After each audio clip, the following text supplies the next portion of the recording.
Please welcome to the stage Marc Chenn, Oracle Chief Information Officer Emeritus. Well,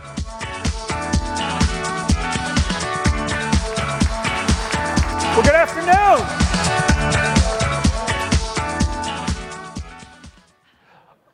How many of you know this following fact? I really want you to be honest. How many of you know there are more people alive today than have ever lived? There are more people alive today than have ever lived. And so the world that these people, there's more of us, come into is education is fundamentally different. Not only how we deliver it, it's crazy to me when my son asks me, Dad, did they have Canvas when you were in school? No. But also how the reach of education. Information technology, which all of us are involved with, has had a huge impact on educating the world. It's had a huge impact on how we move from place to place. What we're seeing now with electric vehicles, ride sharing, car sharing, the ability to self-drive, autonomous vehicles. It's tremendous what we're seeing, all enabled by information technology. And while I'm a huge Tesla fan, I've got one parked out front, some feel the biggest innovation Tesla has made is not the car, but how to actually manufacture the cars. We've seen manufacturing change dramatically. I'm from Detroit and know the industry quite well. But also how we produce energy, really working towards a sustainable world. Another fun fact, more energy falls on the planet every 2 minutes from the sun than is consumed across the entire planet for an entire year. So healthcare has been so changed, whether it's scanning technology, bringing healthcare to the most remote parts of the world. Just something that was actively involved here in Utah is the first genome took $2.7 billion to sequence. Now it's almost chump change. And then how we do commerce, how we market, how we sell, how we buy has been changed forever. It's just an incredibly changing world, but also we have to feed our population. Technology, information technology is the single biggest thing having an impact on that in terms of being able to use aerial photography and so forth to be imagery, to be able to determine what's needed, to be able to ensure with GPS that we're remotely managing all the devices, even tracking down to the cow. It's incredible what's been done. And then lastly, of course, that's not my Tesla, but what's leading into space exploration. Information technology is having a huge impact across the entire world. But to err as human, to really foul up, well, that requires a computer. And so what we're seeing, it's our obligation, is to ensure that the systems we put in place are reliable. The outages, I don't know, there's been lots of them, whether it's complete power systems or Delta. If you all remember, an outage brought down their entire system for like 3 days. The impact of having these things, and then you take in security and privacy, loss of identity. In fact, the new warfare battlefront is information technology. It's incumbent upon all of us to do our job, but to do it incredibly well. So I've been, a CIO for 30 years and recently retired, and I felt my entire job was balancing priorities. And so on one side, we really are core to providing compelling capabilities for our customers, lines of business, functions, geographies, and each individual employee. These are in terms of what the systems do, how they perform, their ease of use, and how agile, how fast, how can they respond to the needs of the business.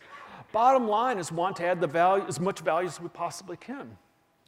But also at the same time, got to reduce risk, including ensuring that they're available, even with disasters, that they're secure from being able to protect, be able to identify, be able to remediate, ensure our privacy, ensure that we're compliant. And bottom line is to be able to protect all the data, protect all of our assets, and make sure this stuff's available. So risk, that's something you have to prioritize as well. And at the same time, there's not a technology function in the world that doesn't have some level of cost pressure put on it, some much more so than others. So what I have found as being CIO, and by the way, these functions I'd argue are true with any organization, of balancing the capability you do with risk, with how much you're going to spend.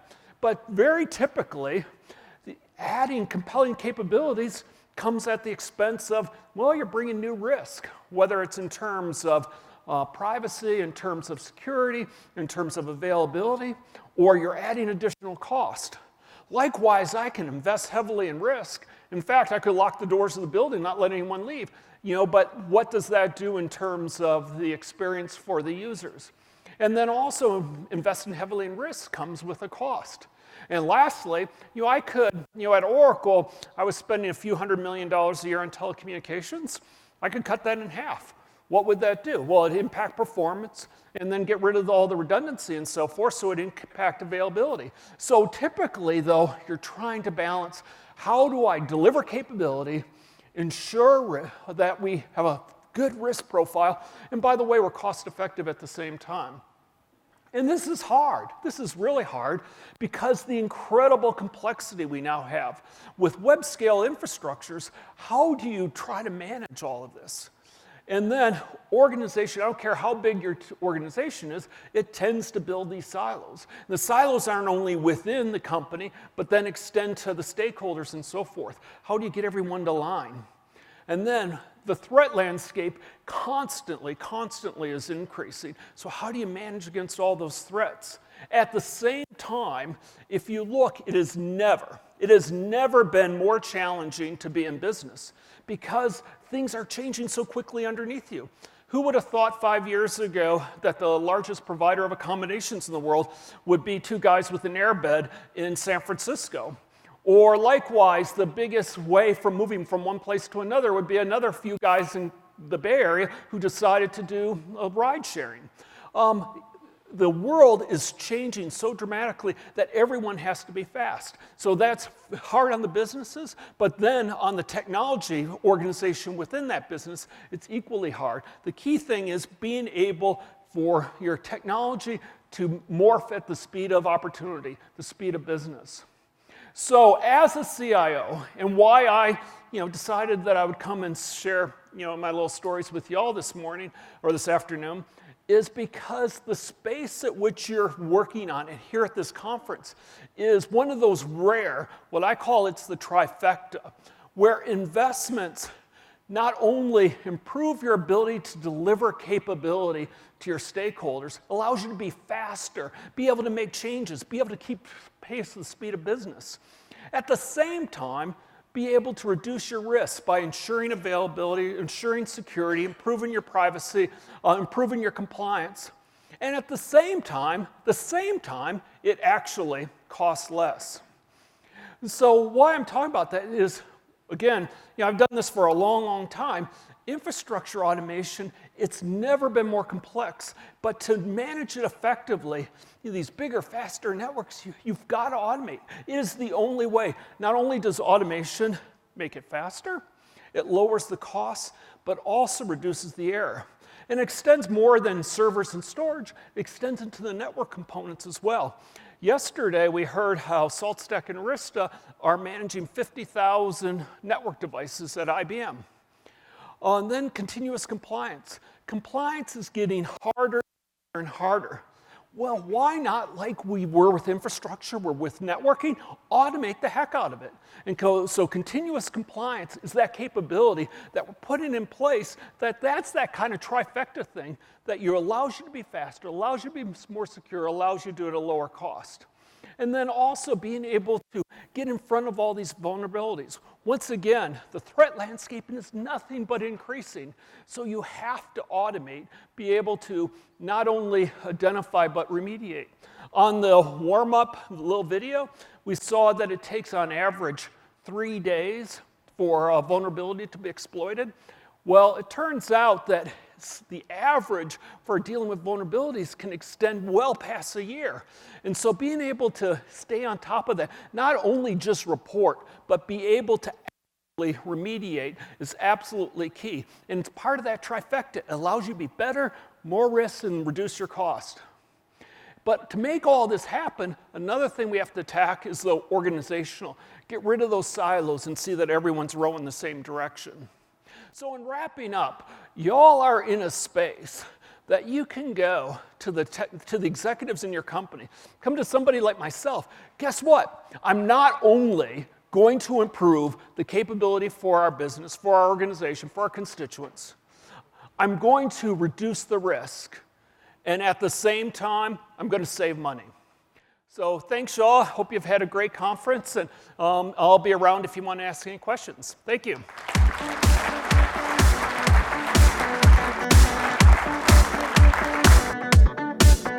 Please welcome to the stage Renee Murphy, Forrester Research Principal Analyst for Risk and Compliance.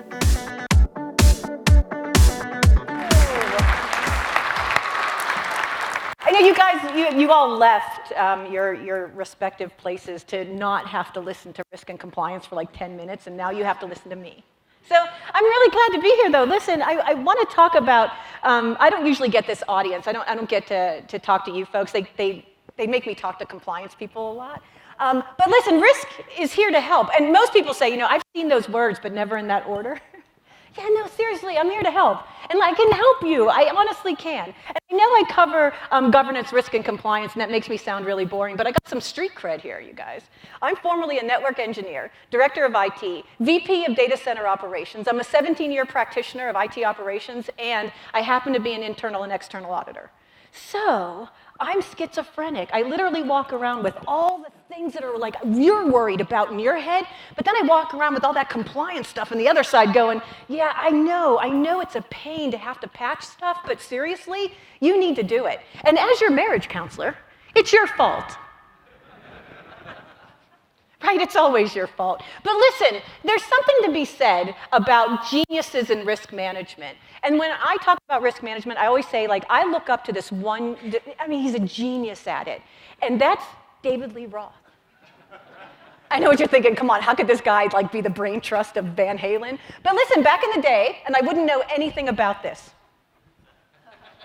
Back in the day, we did arena tours, right? You would go to a local arena, hockey arena, or the baseball, stadium or whatever, and you would go watch these bands play. Van Halen was the first to do an arena tour, and they knew that the equipment was heavy, and David was running all over the place, right? And they knew they had a lot to figure out. So there was a 700-page rider attached to the contract. And they would send that over ahead of time, right in the middle of that 700 pages, where they talk about how you're supposed to daisy chain the lights, is no brown M&Ms backstage. Now, if David came in and saw brown M&Ms backstage, he just assumed nothing else was done. You didn't read that writer, and now everybody's going to die. He's going to die, everybody's going to die, because now all the equipment's going to fall on everyone's head. Oh, and he's would fly in, right? Like that's not good either, because it could drop on audience members. So what happened was, you heard all those stories about how Eddie Van Halen would trash the dressing room everywhere they went. That wasn't sex, drugs, and rock and roll. That was contractual obligation. See, because if you had black M&Ms or you had brown M&Ms backstage, the two things happened to you. One, you forfeited the money that you were owed as the promoter, and two, they trashed your dressing room. It was contractual obligation, right? That is a key control. You guys need like 100 of those and you're set, right? Think about it. David Lee Roth is your hero too. With one control, he knew whether or not he had to change everything that he did that day, right? We need to think about that. And when I talk to people about ITGRC, right, I talk about, well, what are we doing, right? And in most departments, this is what it looks like. We have security, we have infrastructure, we have integration, we have app dev, we have operations, we have BCDR, and we have third party. And we're all kind of in silos thinking about our own risks and putting it in there, right? But then you think about, well, how do we impact risk in the rest of the organization? Because that's actually really important. How many of you look like this? You're a dot on a heat map. Dude, you're not even dots on heat maps? This is way worse than I thought. All right, listen, most people are dots on a heat map. And in this case, the IT risks are IT risks, right? This is stuff where I think like, yeah, we didn't patch servers right. And oh, we probably should have done that better. And yeah, maybe the firewall, some controls around the firewall changes need to happen. That's the kind of stuff we worry about, right? But if you want to see a really resilient CISO, someone who really understands security, they build it to look like this. I don't own any of that risk. The business does. My job is to help you mitigate it, right? How many of you work like that? Oh my God, it's so much worse. It's not working at all. Okay, listen, this is how it works, right? There is financial risk. There is regulatory risk, legal risk, ops risk, and HR risk. I'm going to help those departments mitigate those risks through security controls and security output, right? I'm going to go help you do that. That's my role. My role is not to own your risk. My role is not to own financial risk. It's not my fault you gave access to these people. You're doing that finance, not me. How is it my job to why is it my fault when we all fail that control? It's not. You own that risk. Thanks, business, right? Legal risk. Ever talk to counsel? Yeah, see, that's who they usually talk to, counsel. It's kind of a fun job, but not when all you talk to is attorneys, right? Legal risk, they'll come at you 1,000 different ways, but it's all about the legalities of it, right? And we're live with the fact that, the HIPAA requirements say that the fax machine has to be locked in a room somewhere, so now you lose your office because they need someplace to put that fax machine. It's happened to me more than once. Human resources risk. I call this collective bargaining in the age of the customer. Your employees are bargaining against you every single day. Well, who was it lately? It was Facebook. Either you take back what you said about political ads or we're not going to be nice to you. That was what the employees said to their CEO. That's HR risk. Yeah, we can help with that. We can do internal sentiment guidance. There's all kinds of things we can do with data. But how is that my responsibility? It's not. It's HR's risk. We have risk in operations. That's the organization wants to go into China. Yeah, all right, that's awesome for me. What do I have to do, 56-bit encryption? That makes sense. That's totally within my realm of risk tolerance, right? Reputational risk. This is something that everybody's talking about. What's it going to do to the brand? You'd think by Sony's 6th data breach, we're on number 6, that it would have had some impact on the brand. I mean, it did in my house. My husband's not allowed to use the PlayStation store anymore. He's just not allowed. But I had to lay down the law. That and the NHL app, honestly, that thing is so bad that he's not allowed to use it. But anyway, enough about how I torture my husband. Listen, there are risks going on in the environment. You have a role to play in this, but I want to make sure you're playing the right role, right? I don't want you to own the risk that's not yours. I don't want you to take the fall for the business that's doing crazy stuff all the time, right? Let's talk about this. Here's an example of a call center. Now, there's technology in call centers everywhere, but there's also people running this stuff, right? The call center handles PII and PHI on a regular basis. Employee turnover is really high in call centers. I've worked in one. There's a reason for that. Several call centers are outsourced to other countries, and call center management knows and owns the risks. They own those risks. They own the transient population, the people that don't have any real buy-in to what we do or why we do it, that have the job where they have to work 8 hours a day, clock in and clock out, and we're taking time away from them when they walk to the bathroom. That's not a great job to have. If we would like to mitigate any of these risks, right? Perform background checks on all employees. That's part of it. I know a call center that exists today that they're worried about Al-Qaeda people getting in there because they have access to service members' home addresses, their kids and everything like that. That's really bad in the wrong hands. And someone in that data or in that call center might be the wrong hands. So require personality tests to determine if the employee's propensity to bend rules or ignore policy. Require credit checks, and then require signing of non-disclosure agreements. That's how you're going to mitigate that risk. But security, I'm coming to you too, because there's something we can do here. We're going to help them mitigate this. We're going to classify and secure the PII. Come on, data classification, high five. Right? Find technology solution that masks the credit card data. Why can't the IVR take it? And then we mask it so the people in the call center who are transient to our population never see it. Perfect. They can't steal what they don't know. I'm taking it away from everybody, right? And deploy technology that uses IVR to collect the data so that the customer is actually inputting that data and it's masked from people who don't need to see it. This is how we help the call center. Does that mean we own that risk? Well, we don't own that risk. That's not ours. I own the mitigation. But here's what I'm going to do for you, business who made me do this. I'm going to give you the metrics that shows whether or not it's working, that the mitigation is still good. It's still on you, business. If you screw this up, you're the one getting fired, not me, because you signed here on the line that you understood what we were doing here. That's risk management in IT. We don't own this. We don't own this. This was never our problem.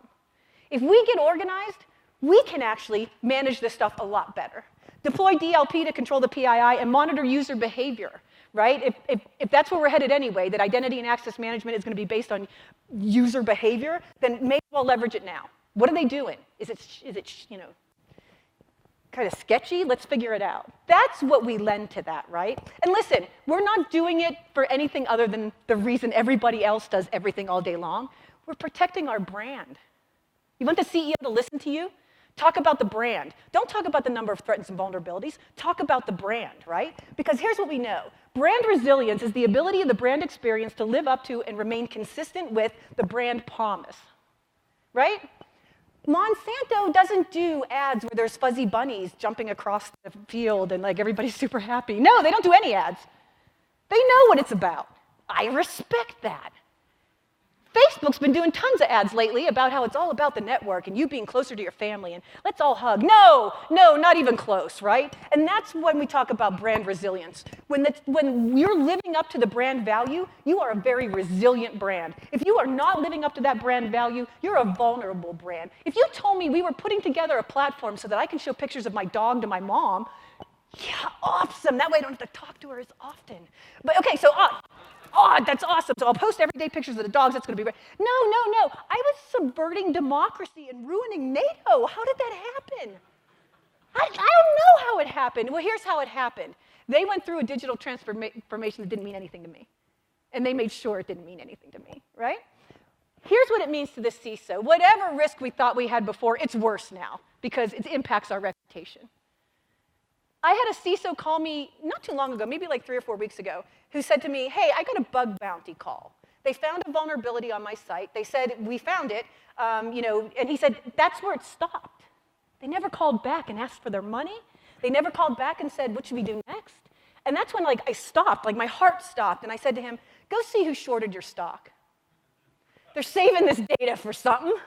And I think they're probably, and he said, oh my God, someone's taking a short position against us. And I'm like, yeah, that's what they're waiting for. The only thing you can do now is shoot yourself in the foot. Go admit that it happened because you're taking the gun out of their hand, right? I think that's what we're up against. I keep telling everybody, if you don't have a Kissinger on your staff, you're not doing enough for geopolitical risk. If you don't have someone from the NSA in your security team, you're not doing enough to protect yourself from security. This is a bad time, to be in business just because of everything we're after, right? But listen, it's not all about the breach. All incidents have impacts. Netflix told everybody, hey, you know how we were going to charge you $9? Forget that. Now we're charging you $20. Well, hang on. Okay, come on. These are old reruns. Seriously, there's nothing really good on this platform. The stock was at $247 when that happened. It got down to $76, and that's when the CEO said, my bad. Everybody, come on back. Come on back. I didn't mean to do that. You can do whatever you want for $9. And not only did 800,000 people come back, but they brought 400,000 with them. That mea culpa turned them into a rival to HBO. That is what risk is. That was Netflix. I don't have to tell you about BP. They call it the Macondo well incident, but we all watched that happen for days and days and days, right? And finally, their CEO got sent off to Siberia. And I don't have to tell you about Volkswagen. We know what happened here. They made cheat software. And instead of making the engine better, they just made the software better. For years. They did. I call it the Lance Armstrong scenario, right? You make it 7 years, and then you get caught, right? And I just want to say I am a fan of Lance. Don't hate him for being a better doper than you.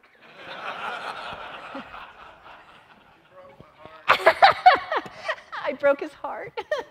And then Equifax, we all know what they did, and that data still hasn't shown up yet. We don't know what happened to that. I'm going to assume the Chinese are using it to put their predictive analytics against it to figure out how much debt we'll be in by the end of 2025. And then they'll swoop in and call in our debt, and then we'll all be goners. Anyway, that's what's going on with this data, right? And listen, millennials expect CEOs to actually have an opinion about this stuff. The days of hiding behind this stuff and risk management are over. We in IT are responsible for the brand. We got to help the business see what we can do. We need to leverage the risk we have to make our lives better. We need to leverage it to make, like, listen, we don't do risk management so we can take less risk. We do risk management so we can take more risk. Do it and take more risk, because they expect that. One more thing before I go. I have 1 minute and 38 seconds. Worry about the right risks. This guy looks totally scary, right? He's got no face. But even in the photo, he's got no face, right? He's like, I got no face. Like, so he looks scary, but if you Google images, like worrying about a graphic for the World Economic Forum, this is what I got. It was like, World Economic Forum, like, boom, this guy came up. Like, that's pretty terrifying, right? But this is what a security breach looks like. These are companies that have been breached 50 million records or more. Go big or go home. And when you see it on that chart there, you see that their value of stock actually goes up. I wanted to write a paper called Breach Yourself for Better Revenue, because I was completely convinced that was going to work, right? Like, it's clear, it's for better. This thing outperforms the market by like 23% on any given day. It's crazy. But the fact of the matter is, the breach isn't the worst thing that can happen to you, right? Ethical failures are where we really get killed. See right there at 60%? That's where Lululemon's CEO said, it's not our pants, it's your fat legs. Right there is where Abercrombie & Fitch said, we don't want ugly fat kids shopping in our stores.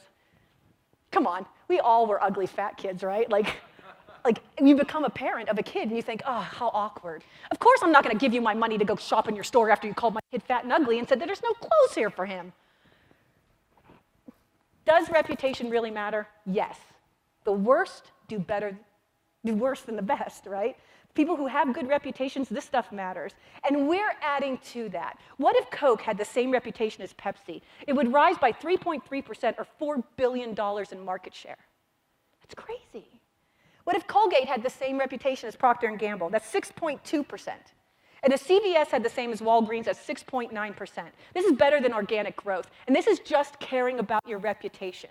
What's already in your risk registry, find out how your reputation's impacted by it. Go talk to your CEOs and your CIOs about that, because that's the story that matters. And remember Dave, right? Because he's a genius, and if only you thought about contractually obligating people to let you break stuff, you're all jealous, aren't you? Like, if I could have put that into my employment contract, I would have. I would have loved it, right? So that's what I say to you. I feel your pain. I am one of you, but seriously, understand, we do risk management so we can take more risk. Understanding the risk we have and making that clear to everyone involved is something that we want to do. And there's a thing called fundings for findings.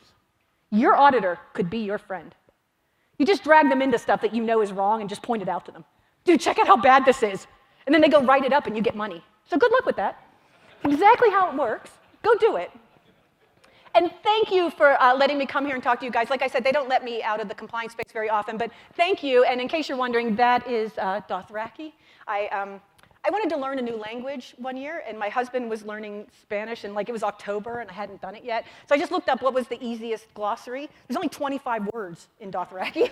So I thought, I'm going to learn that, right? Because that seemed, well, they don't have a lot of words. There's no word for thank you. This means be cool and ride well. So I'm gonna give it to you, right? But I'm sorry, I have to yell it. It's because I'm yelling it from a horse. So, Dothras, check.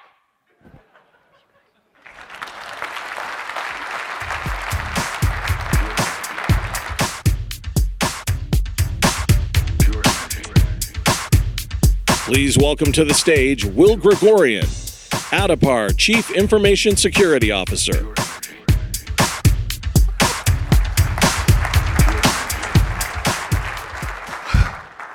That's a tough act to follow. I'm in trouble. Will Gregorian, CISO for Addepar. Thank you all for joining. I'm actually one of you, seriously. So I'm going to start with this. Security is actually dead. At least the traditional model is dead. It's about sharing responsibilities in multiple disciplines to make sure that we're running operations safely. It's amazing. Somewhere in that narrative, the security people took the separation of duties a little too literally. They siloed the practitioners, and as a result, the innovation and adaptability that you would expect from the security industry fell to the domain of diminishing returns. Nothing is getting done. I was actually having a therapy session earlier this afternoon. Meanwhile, the DevOps teams, they magnified accountability and responsibility within the business, which is awesome. And from where I'm sitting, that's a great thing to have. As a recovering sysadmin, hey, we're going to walk down memory lane together. Security was an intrinsic part of my day-to-day. So I used to run playbooks to effectively harden our production environment, make sure that we were on the defensive side, stopping the script kiddies from pwning us, and that was a lot of fun. It was also a lot of fun to basically try to figure out how they were actually trying to exploit us, and look out for those anomalies. So it was a cornucopia of things that I was doing as a sysadmin, and that was kind of part of my day-to-day. And then as I sort of moved away from that, interestingly enough, it became less of my day-to-day, even in security, which is odd. Maybe that's a CISO role. In reality, what I was doing is actually practicing SecOps, but I hadn't realized it yet. So early in my career, I had a really good mentor. My manager was awesome. He was a Navy corpsman. This guy, he used to preach the see one, do one, teach one thing a lot. The other part that he used to do quite a bit about was also the keep it simple, stupid to achieve operational excellence, and that was a great mantra to have. That in turn became sort of a core pillar in my set of principles. Those things really have become sort of the things that I mentioned earlier. And the KISS method has ensured that I approach every component in my security program using the KISS methodology, and things get taken care of amazingly. So, not me. Can you tell? It was around 2009, I was working for a fairly successful security startup, wrangling the config management code. You could probably guess why this slide actually exists. Boo. Anyways, so by then I had already clocked a decent amount of hands-on experience. I was looking for something that was outside of my comfort zone. Hey, yeah, security is probably the right next logical step because I was already kind of doing it. I liked it. It was fun to basically try to figure out, okay, who's really trying to break us? Also, this is not me. Can you tell? So the environment that I was a part of, it actually allowed me to transition into the security mode full stop and really smoothly, actually. I mean, my management team was yeah, go do security, great. Let's get something done. The one thing I wanted to do was I wanted to learn and practice the business of information security, not just the offense, defense, but also compliance. Yay, compliance! Needless to say, I mean, that's one of the things. Is if you're going to go into some vertical, you better make sure that you continually learn and evolve, and that's what makes a well-rounded professional. You don't want to just stop, say, well, I'm okay with this. I'm not going to ever grow or learn. You want to continue doing what you do, and basically to be able to sort of build that big picture, if you will. So if you know all the moving parts, then you're able to put the big picture together. So, I do what everybody else does. I go and read a bunch of books, and those are all great. There are a bunch of domain experts that wrote those wonderful books. I miss Sean Harris, and I'll mention why. I took a bunch of college courses all over again in information security, secure application development, cryptography. That was a lot of fun. Anything to satisfy that hunger. And then, I got this wild idea. I was finally, I'm going to do what every security practitioner does, and every pro does this. I'm going to go study for my CISSP. Yeah, I have it. I have it because an employer asked me to get it to satisfy a workforce planning requirement, contractually speaking. So I got it. Anyways, so it was around 2011. So now we're 2 years later. I was in Palo Alto. I was working for a small EHR software company and dual hatting as the information security officer, as well as running a global team that managed our operations ecosystem. And I'm talking about operations in terms of production. Our customers were essentially the healthcare payers, if you will. So HIPAA, the security rule, as well as the privacy rule, is obviously a very critical component of our mission. Yeah. So, given our business, there you have it. We go through the nature of the business is basically HIPAA. We received a battery of InfoSec, and compliance audits. Yay, audits and compliance. So, we basically, we're super excited about talking to them about, what we do from a production perspective, how we're actually doing config management and everything else in between. Instead, we're bombarded with a bunch of the Excel documents from a DDQ perspective, and we have to fill those out. And that's not fun. The part of that process also required that, we painstakingly go through and basically provide them with snapshots and point-in-time snapshots of our running config. So you have to remember that, this is still in a data center. So lots of busy work with no end in sight, and that probably resonates with a few here. I mean, it's exhausting, having to constantly produce these snapshots. Oh my God. Anyways, so I sort of saw that as a gap. I had a front row seat to see how the business was running. It was amazing to me. Interesting enough, on the security side, I had a sense of disparity. It's I was all alone by myself, even though I was running the operations team. That was super weird, the mental model of having to switch back and forth between the two. So, we're still in this traditional model of engineering versus security and versus operations, where engineering is nothing not accountable for anything beyond the code itself. Compliance is the outlier to everything and everyone in the company. Nobody knows how to treat it. And then you have operations, which is basically firefighting the code that our engineering team basically shipped out, and they're constantly having to do that firefighting. Does that sound familiar? Anybody? Yeah. Okay. I thought so. Yeah, that was really interesting. So then you would have conversations around how to actually make it better. Those conversations often would happen independently. Then you'd have to get the right people and the right teams together, and that would be a monumental amount of effort to and would take a high level of energy to get them all together to try to figure out, okay, who's saying what, who's doing what, and how are we doing it. And this cycle would continue to happen over and over again. And this all happened because of compliance. Then you had customers who would basically go through the compliance audits, and we had plenty of those. And your GRC person from the customer side would come to you and say, yeah, that thing that you're doing, we don't like it. That's a gap. You need to fix it. And that would end up basically being a matter of months and days, having to constantly try to wrangle the people to come into the table to have a conversation around how do we go about remediating this thing that this customer provided. No one would ever have an idea or an answer, and it would just continue. Again, exhausting.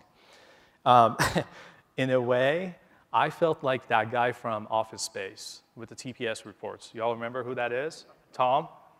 Take it from the customers, deliver it to the engineering team, and they would kind of bash on you. It was awesome. Anyways, so it was interesting. Even as far as back as 2012, this was sort of the mental model for InfoSec. I mean, they only care about the perimeter, the IP networks, your IDS, if you will, and not much more else beyond that. I mean, it was kind of InfoSec was still behind on time. So I'm talking to them about config management and code. They're still talking to me about well, what do you do with your IPs? I was okay, we're clearly not gelling here. And it was all largely done around the fact that, they needed to satisfy auditors. It was all about checkboxing. That's really what it was all about. And there was no good way to detect config drift. There was no good way to basically, detect those blind corners, if you will. And in years to come, I mean, let's face it, we saw, how well that worked out with this, spectacular, data breaches that, we've basically seen in history. I'm not going to bash on Equifax, but Equifax. Yep. Anyways, so that wasn't enough for me. And it's, shocking to me that, mental model existed. Anyways, as a technologist, the status quo it just wasn't enough for me. I'm chasing this pipe dream of yeah, we can basically codify everything. Meanwhile, my peers in the InfoSec world are still check the box, do ISO, do NIST, and that's all we're going to talk about. So eventually that we would surpass that checkbox mentality. And here comes DevOps. And it's going to devour InfoSec for good reasons. So to remain relevant is to embrace DevOps. To do InfoSec is to shift left. I mean, I've been basically doing this thing. All of a sudden, everybody's preaching it. So I'm really happy to, it's happening. It was finally happening, and things were improving. The momentum had already picked up in the DevOps world, which was great. Despite all of that, you still had rhetoric like this. This actually is a quote from one of my peers. This was as recent as 2016. By the way, that guy you see right there it looks like my boss, but just a little ha-ha moment. I pulled these stock images. I said, like, I was joking about the fact that, my boss might have been doing modeling on the side. Anyways, so back in 2016, like, who was it? Tripwire that did a survey of InfoSec. Astoundingly, 70% of them viewed the cloud as a risk, a big red flag. Why? Because they felt that they would lose control. Okay, great. Needless to say, there was a high level of irrational fear on the InfoSec side, and for me, what I wanted to do was I wanted to go from this to this.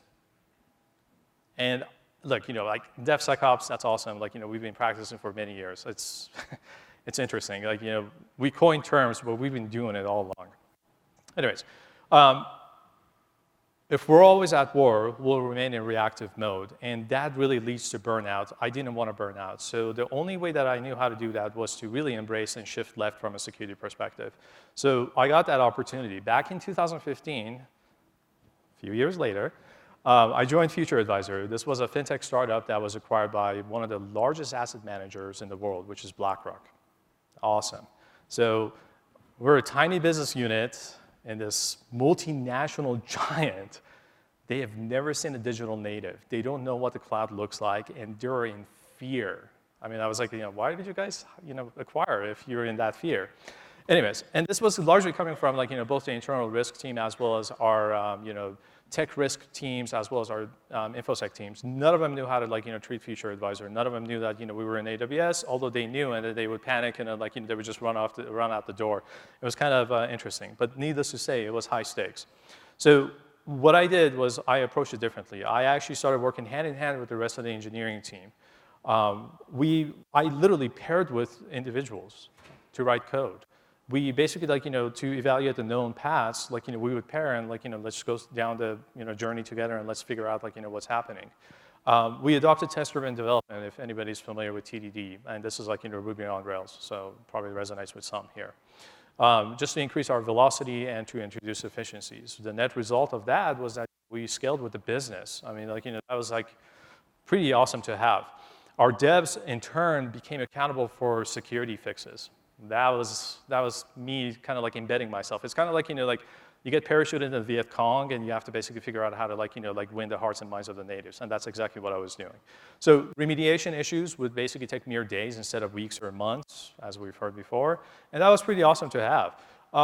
The security silo that effectively went away, we became kind of part of the dev agenda, which meant we were actually embracing the whole DevOps culture and mentality.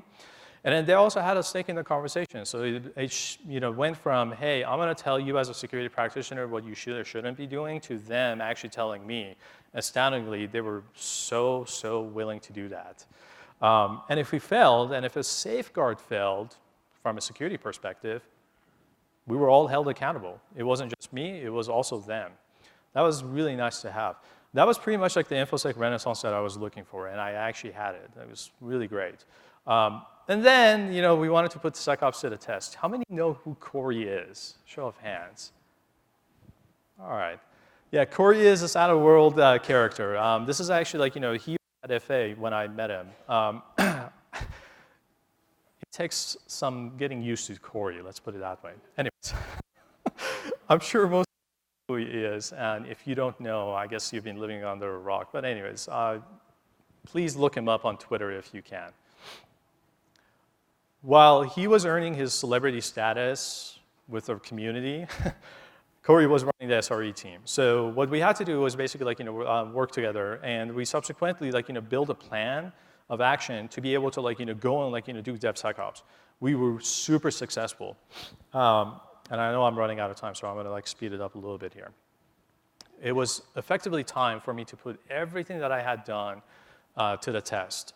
So everything that I wanted to do, everything that I had read about from a DevSecOps perspective, I really wanted to do that. And with his team's help, we were able to do that. Okay, so now we're here. Config and orchestration. So we had some of the largest financial institutions as our customers, pretty healthy budgets, the full support of our dev and business teams. In our line of business, we were basically doing money movement. So you can imagine our customers are pretty panicky when it comes to, hey, what are you doing in cloud, and how are you doing it? So really what we have to do is basically like, demonstrate operational efficacy, not only from like a scale perspective, but also security perspective. I mean, we were essentially like holding on to investor data. Instead of going through painful, like and painstaking, like, audits, compliance, that's the recurring theme here. Instead of going through that, we agreed that, we would do a SOC 2 Type 2 with all 5 trust service criteria, and we would do it from the date of acquisition, from 6 months of that date of acquisition that, feature like BlackRock acquired us. So instead of checkboxing, we were actually building. That's what we needed. That's how I was able to, like, very quickly catapult our, like, sales cycles through the business deals from a security perspective. Because let's face it, every bank wants you to check the boxes. Instead of that, we were able to, like, negotiate and do this correctly. So we got to work. We standardized our machine images. We were able to basically use Pillar to obviously manage our secrets. We were able to bake in security agents and the monitoring agents that we need into our hosts via config management. We were able to effectively, like, set up our host environment and application environment using the CIS benchmarks. And I'm talking about all of this, like, being done, like, in our scrappy way, but nonetheless in an automated fashion to make sure that, we had as much efficiency as possible. We even wrote tests to make sure, like, anything that was basically shipped out to the infrastructure was done safely so that we can make sure that, it was successful. The net result of that was every security event that was generated, every security alert that was generated was treated as an availability event. Like, everyone within the engineering team had a stake in the conversation, and that's what they were doing from an on-call rotation perspective. I went as far as basically like writing my InfoSec policies and standards by matching what we had in our specific GitHub repos and salt formulas, just to make sure, like, we were like top-notch from that perspective. That ended up being a really good gig there. Anyways, so on the SecOps side, our ability to basically pipe our events into our SIEM meant that the time to detection and remediation would take minutes instead of days. We were able to, like, very quickly, like, detect that event, go remediate, and then move on to the next stuff. That also made our compliance and SOC 2 auditors happy. Like, like the fact that, we were able to, like, give them a single pane of view and say, look, here it is, go look at it, come back to us and tell us, like, if we're missing anything, based on the dissemination of our security policies, meant that, during the field audit, they wouldn't have to spend days asking us questions. They would ask some basic questions, and they would go and, like, look at, what we had done, and they'd come back to us and tell us, hey, you got a good grade, good for you, let's move forward. Collectively, a magnificent team of 8 from the dev, ops, and security team did what BlackRock couldn't do for months, sometimes years. And that's bragging rights right there. I mean, we're talking about, like, rugged DevSecOps at this point. Anyways, the theory doesn't stop there, and it continues in a similar fashion, as you can see. Okay, so why am I talking about all of this? I'm going to wrap it up. Everyone in this room, it's been mentioned before, is a stakeholder in security. I don't care if you're doing security, if you're doing engineering, or if you're doing dev. You are a stakeholder. I want everyone to be able to, like, be empowered to do security properly, and that starts with having the conversations. Obviously, both Marc and Renee, you mentioned that earlier.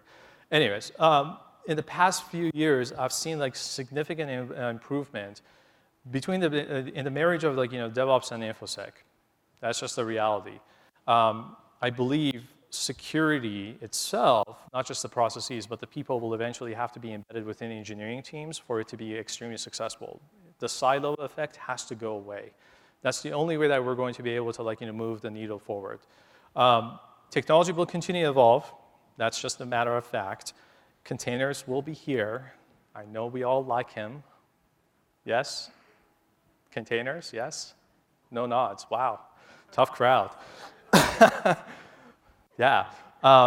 They'll help us, look, in all seriousness, like, containers will eventually, like, help us. I mean, we're still at the inception of the conversation, but it'll help us, like, reduce the surface, if you will. It'll help us reduce the surface from a sense of, like, true defense in depth. And we'll get better at it. DevOps and the SecOps culture is here to stay, and that future looks super bright. I'm actually very optimistic about what I see.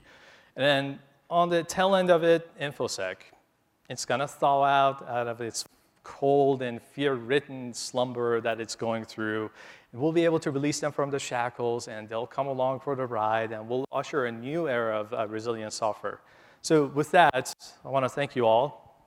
Hopefully I didn't take too much time.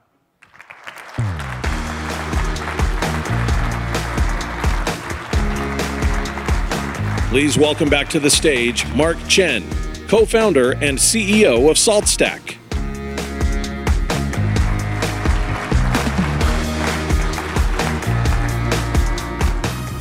Thank you again for coming back. I was thinking about doing my best Steve Ballmer impersonation on the way up here.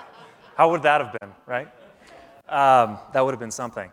No, thank you again for coming back. Day 2 here. This has been a really great day. I've been able to speak with many of you about the things that you've seen and heard, the things that we've learned, and boy, we've been certainly treated here to 3 of what I would consider to be foremost industry experts here on our stage today. So thank you very much. The things that we have heard from the 3 previous speakers are invaluable bits of data, information that we can take back as we think about how we manage and secure the respective environments that we are a part of. And so I hope that you've been thinking, and I've been thinking about how we in the industry can apply the things that have been learned. 1, how do we maintain balance? How do we maintain balance in the environments that we are a part of, given all of the swirling pressures and forces and change that are taking place, the innovation that's happening? 2, how do we go about playing a role in protecting the environments that we are a part of, the brand, the reputation, the goodwill that exists inside of the companies that we're a part of? And then 3rd and finally, how do we actually play a role in facilitating the convergence and the work that needs to take place between both IT and security professionals so that we can automate, build, manage, and secure so much more than we've done before? Now, at SaltStack, we obviously have been very thoughtful about this solution. We've been thinking long and hard. Many, many months of work have gone into the solution that we have presented to you. And in April, at SaltStack, we introduced to the world SaltStack SecOps. Now, SaltStack SecOps is the first product on the market that enables IT and security teams to work together to both define the security policies with CIS certified scans and to actively remediate them. We're proud of this solution. And fortunately, we've seen in the market that the market has responded in kind as well.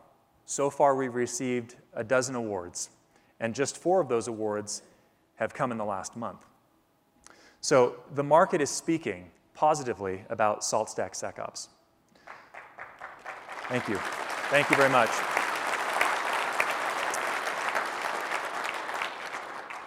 We are truly building a solution. We are providing companies with the ability to perform true closed-loop, continuous compliance in the market. And we're very excited about that. So today, I want to share a few announcements with you that we as a team are collectively very excited about. Today, I'm pleased to announce from this stage 2 new products to help security and operations teams. First, the product that's known as SaltStack SecOps, we have renamed SaltStack Comply. SaltStack Comply is already being used to define custom industry standard security policies. It's being used to scan infrastructure for compliance with those policies. And 3rd, it's being used to automate the work that's necessary to bring systems into compliance with policies and benchmarks.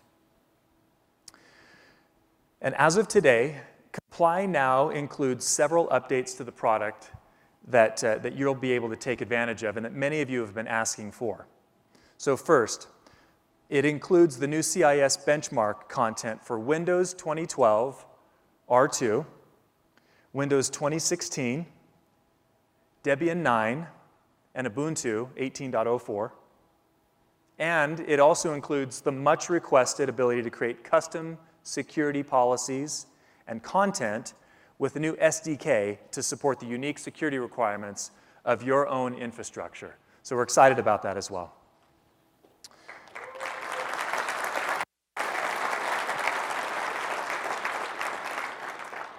Additionally, today I'm also very excited to announce the release of an entirely new product, which is called SaltStack Protect. SaltStack Protect is a revolutionary new product that's It gives us the ability to approach vulnerability management in an entirely different way. We're not just managing vulnerabilities, we're fixing them at scale.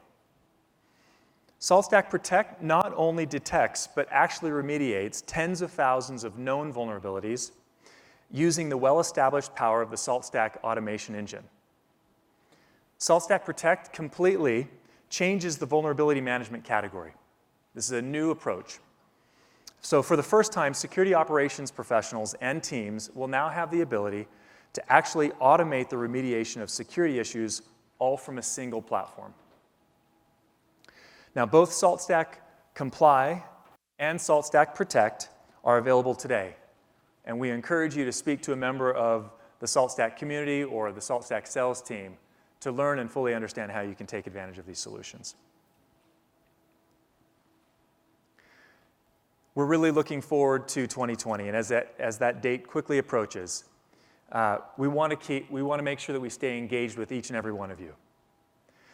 We recently launched community.saltstack.com, which will, and this will become the new SaltStack portal, new SaltStack community portal. You can visit the portal to sign up for SaltStack office hours, and you can also participate in our monthly user groups through this portal. I'm excited that we're also announcing that we're reinvigorating the 46 global meetup groups, which is a great opportunity for each and every one of us to further engage and to participate in the different chapters that exist around the world. So we encourage you to get involved by signing up on this URL and get involved today. So in addition to sponsoring the typical and the large industry conferences such as RSA, AWS reInvent, and other security-related conferences, we will be in a city near you soon. A month ago, we announced that the SecOps Days series, which is a host of regionally sponsored and focused events, kicked off for both IT and security professionals to participate in, to learn, and to glean new insights about how we're helping to solve problems for both IT and security professionals. So last month, we kicked off this series in Baltimore with our SecOps Days event there. We've co-hosted SecOps Days Salt Lake City here as part of SaltConf19. And in December, we'll be in London in conjunction with the Black Hat Conference, and we'll host SecOps Days there. So we have many more events that will be rolled out over the coming weeks. We're excited to announce those and to share those with you, but look forward to your continued engagement and participation as we think about these SecOps Days. So for the next announcement that I'm about to share with you, I'd like to invite to the stage my good friend Chris Hendricks, who is the CEO of SUE, to help make this announcement. So Chris, I invite you to the stage.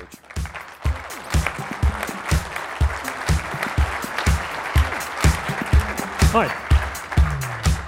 Thank you for having us. It's great to have you here in Salt Lake City again. Yeah, thank you. So Chris is the CEO of SUE, which is a Netherlands-based consultancy that we have partnered with in EMEA. And as we've thought about the great work that we've done together, we wanted to share an important announcement today. So Chris, every year during SaltConf, we are asked the question, when are we going to hold SaltConf in Europe? I'm very, very happy to and very proud to announce that SaltConf is for the very first time coming to Europe, to SUE headquarters and training facilities in Geldermalsen in the Netherlands. Excellent.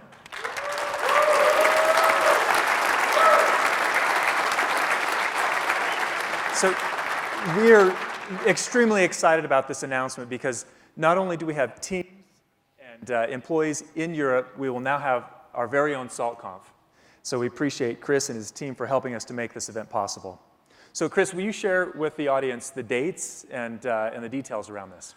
SaltConf Europe 2020 will be held at June 10th and 11th.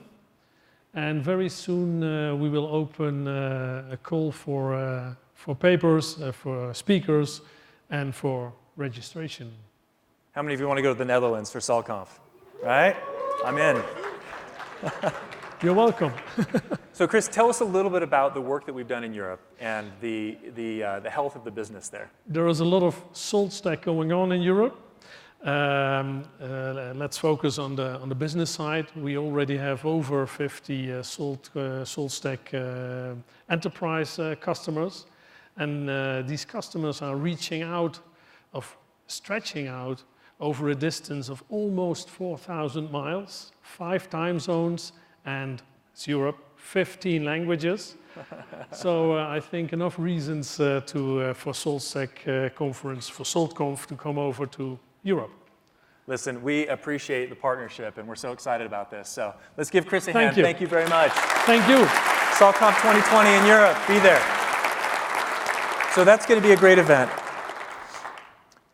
Now listen, the second most common question that we receive at a conference like this is, when is the next SaltConf going to be taking place? And so I'm pleased to announce here from this stage again as well that next November, again, right back here in Salt Lake City, here at the Salt Palace, we will be holding SaltConf 2020. And so we hope that you will also join us back here for that event. We're looking forward to that. Thank you.